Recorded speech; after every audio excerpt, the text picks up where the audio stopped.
ನಮಸ್ಕಾರ ಸ್ನೇಹಿತರೆ, ಗೊಂಬೆಸ್ ಕಿಚನ್ಗೆ ನಿಮ್ಮೆಲ್ಲರಿಗೂ ಸ್ವಾಗತ. ಇವತ್ತು ನಾನು ಒಂದು ಸಖತ್ತಾಗಿರೋ ಬೆಂಡಿ ಮಸಾಲ ರೆಸಿಪಿನ ಹೇಳ್ಕೊಡ್ತಿದ್ದೇನೆ. ಬನ್ನಿ ರೆಸಿಪಿನ ಶುರು ಮಾಡೋಣ.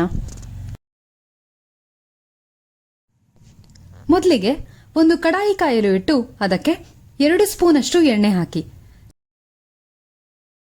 ನಂತರ 1/4 kg ಬೆಂಡೆಕಾಯಿನ ಚೆನ್ನಾಗಿ ತೊಳೆದು ಒರೆಸಿ ಈ ತರ 1ರಲ್ಲಿ 2 ಪೀಸಸ್ ಆಗಿ ಮಾಡ್ಕೊಳ್ಳಿ. ಈಗ ಅದನ್ನ ಕಡಾಯಿಯಲ್ಲಿ ಹಾಕಿ ಬೆಂಡೆಕಾಯಿ ಚೆನ್ನಾಗಿ ಬೇಯೋವರೆಗೂ ಹುರಿದುಕೊಳ್ಳಿ. ಈ ತರ ಚೆನ್ನಾಗಿ ಬೆಂದ ಮೇಲೆ ಒಂದು ಪ್ಲೇಟ್ನಲ್ಲಿ ತೆಗೆದಿಟ್ಕೊಳ್ಳಿ.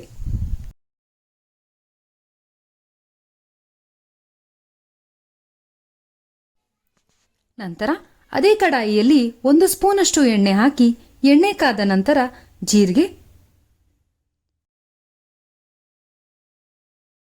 1ರಿಂದ 2 ಸಣ್ಣದಾಗಿ ಹೆಚ್ಚಿಟ್ಕೊಂಡ ಈರುಳ್ಳಿನ ಹಾಕಿ ಕೈಯಾಡಿಸಿ.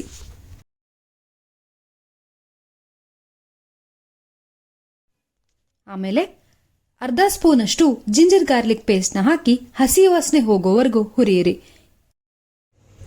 ಜಿಂಜರ್ ಗಾರ್ಲಿಕ್ ಪೇಸ್ಟ್ ಬೇಡ ಅಂತಂದ್ರೆ ಜಿಂಜರ್ ಮತ್ತೆ ಗಾರ್ಲಿಕ್ನ ಸಣ್ಣದಾಗಿ ಹೆಚ್ಚಿಕೊಂಡು ಕೂಡ ಹಾಕೊಳ್ಬಹುದು.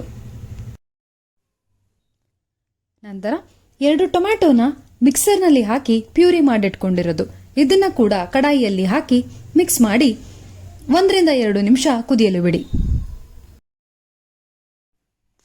ಸ್ವಲ್ಪ ಕುದಿ ಬಂದ್ಮೇಲೆ 1 ಟೀ ಸ್ಪೂನ್ ಅಷ್ಟು ಅರಿಶಿನ ಪುಡಿ, 1 ಸ್ಪೂನ್ ಅಷ್ಟು ಅಚ್ಕಾರದ ಪುಡಿ, 1 ಸ್ಪೂನ್ ಅಷ್ಟು ಧನಿಯಾ ಪುಡಿ, 1/2 ಸ್ಪೂನ್ ಅಷ್ಟು ಜೀರಿಗೆ ಪುಡಿನ ಹಾಕಿ ಚೆನ್ನಾಗಿ ಮಿಕ್ಸ್ ಮಾಡಿ.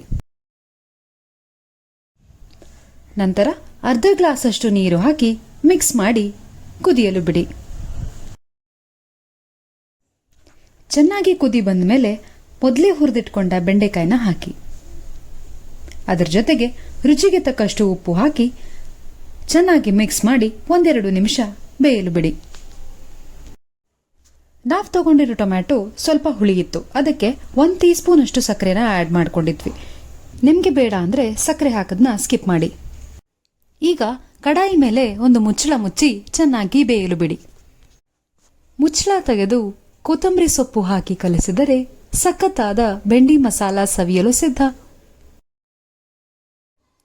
ಅದೇ ಸೇಮ್ ಓಲ್ಡ್ ಬೆಂಡೆಕಾಯಿ ಪಲ್ಯ ಮಾಡಿ ಬೇಜಾರಾಗಿದ್ರೆ ಈ ರೆಸಿಪಿನ ಟ್ರೈ ಮಾಡಿ ನೋಡಿ. ಹೇಗಿತ್ತು ಅಂತ ಕಮೆಂಟ್ ಸೆಕ್ಷನ್ ಅಲ್ಲಿ ಕಮೆಂಟ್ ಮಾಡಿ ತಿಳಿಸಿ.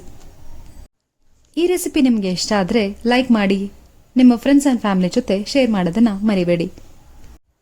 ಮತ್ತೆ ಸಿಗ್ತೀನಿ ಮುಂದಿನ ರೆಸಿಪಿ ಜೊತೆಗೆ. ಅಲ್ಲಿವರೆಗೂ ಟೇಕ್ ಕೇರ್, ಬಾಯ್.